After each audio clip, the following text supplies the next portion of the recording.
What's up, everybody? Welcome back to the Real Frame Reviews. I'm Scott, and today we're reviewing Bad Samaritan. Bad Samaritan is directed by Dean Devlin, who also directed Geostorm, which I did not see.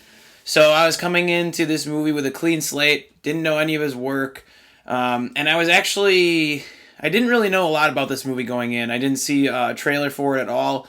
Saw that it was on the listing, so I decided to go and check it out.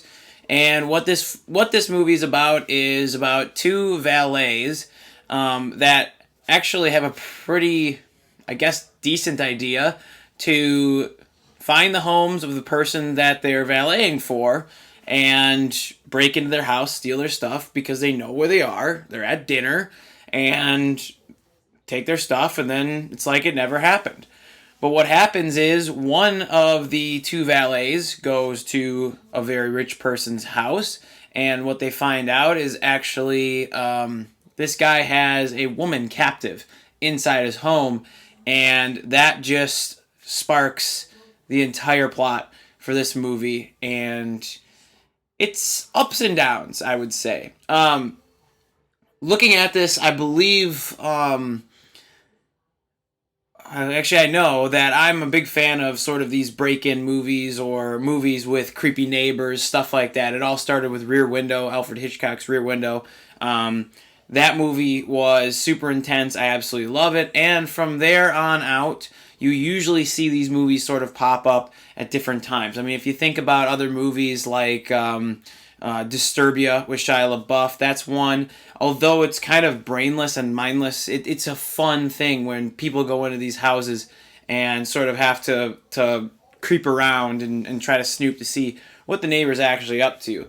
And then you have other films sort of like Mr. Brooks, where it's sort of a guy who leads a normal life, but actually is like some sort of killer. You know, all these weird movies like that, like Serial Mom, different stories like that.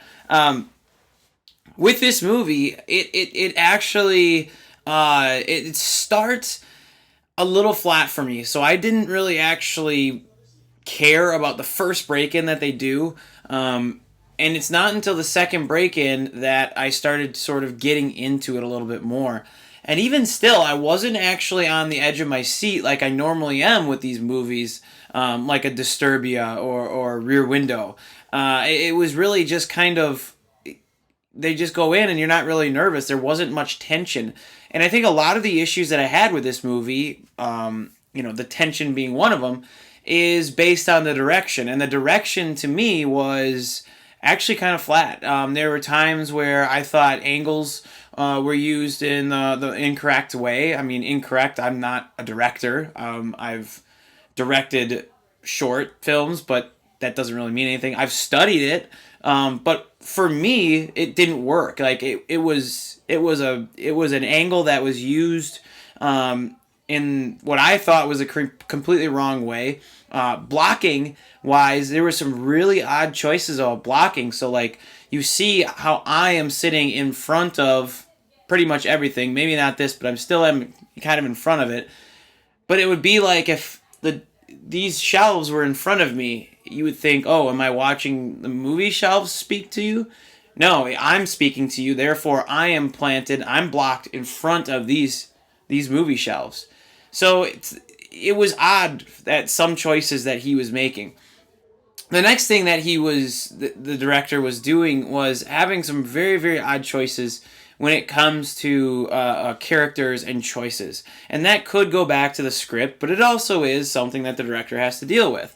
And so there is a scene, and I don't want to give too much away, but you find out quickly that the bad guy in this knows that his house was broken into. And I believe that character was played by David Tennant. And he is actually really, really good. I believe he's also in maybe one of the Harry Potter movies, if I'm not mistaken. I think he was Barty Crouch Jr. Look that up. I don't actually know. I think we're just going off my head. But the thing is that David Tennant knows, and then they sort of become self-aware. Like, they know that he knows and he knows that they know. So it becomes like this cat and mouse game. And that's the thing. It's like, it's kind of unique in that way. Whereas you don't know if the neighbor knows that you broke into his house, and you don't know if that neighbor actually is a killer or not. It's all out on the table right away. But there is a scene where David Tennant goes and follows the main character, who is played by, who is this guy? Robert Sheehan. Never heard of him before. I probably should know who he is, but I don't. Sorry. And it's like David Tennant's going to attack this guy in broad daylight. He's got this syringe in his hand, and he's like ready to pop out from behind some sort of pillar at an FBI station. It's like, how smart is that? That makes no sense. And that's another thing that really bugs me about this movie, is that this guy is supposed to be really smart. David Tennant's character is supposed to be really calculated and really have everything in order. And he makes some really dumb moves. And sometimes they're smart enough in the script to actually go back and be like, yeah, that was really stupid of me. That was a good move by you, kind of thing. And that is kind of like, okay, I can understand that. That's fine.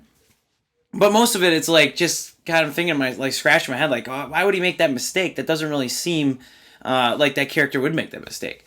The things that I did like about this movie are that it is engaging after, I'd say, the first 20-some minutes. You get into it then again, and it sort of becomes its own take on these movies of breaking and entering and creepy neighbors and, frolicking around your neighborhood kind of thing.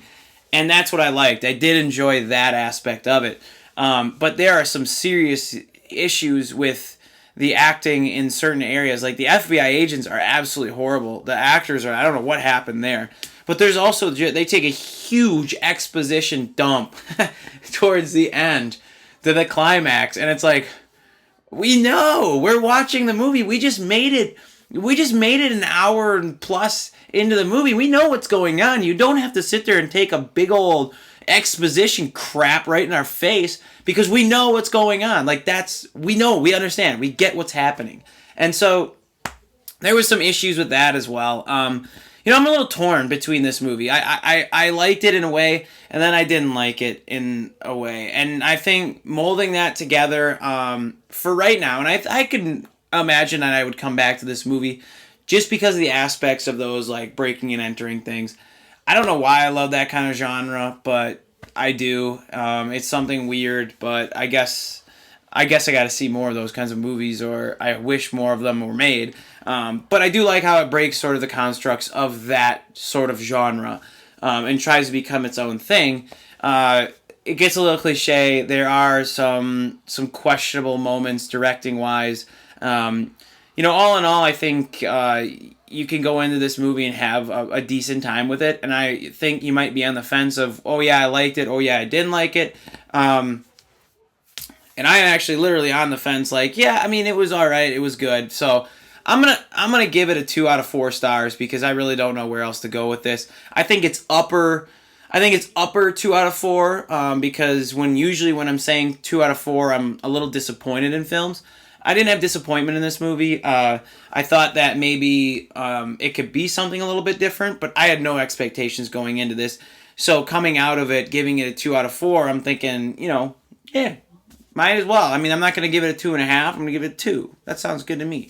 Like, subscribe, comments. Let me know if you've seen Bad Samaritan, what you think about it. Did you think the directing was weird or odd? What did you think about the FBI agents? Did David Tennant knock your socks off, man? Because he knocked my socks off. He is creepy as hell in that movie, and he's a jackass. So go and check it out if you want. Bad Samaritan, 2 out of 4 stars for me. See you later.